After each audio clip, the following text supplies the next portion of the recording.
A client says to you, John, Social Security is a Ponzi scheme. How do you react? Are they right? I guess I ask them to elaborate a little bit. Okay. In what way do you think it's a Ponzi scheme? Do you think the whole system is a Ponzi scheme, or do you think that your benefit is a Ponzi scheme? There's a little bit of truth to the fact that it's a Ponzi scheme.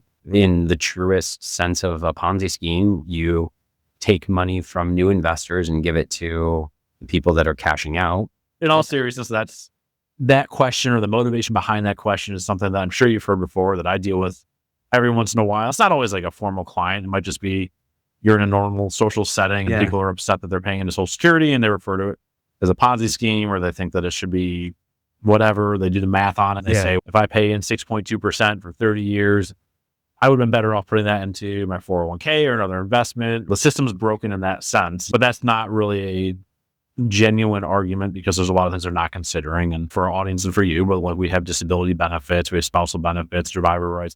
There's a lot of things that go into the Social Security system that are not just the check that you start collecting in your 60s. So I think there's definitely an argument to be made. When a client comes to me with something like that, I try to hear it with empathy and understand where they're coming from, and then explain the facts to them, because a lot of people have a ton of misconceptions about Social Security as well.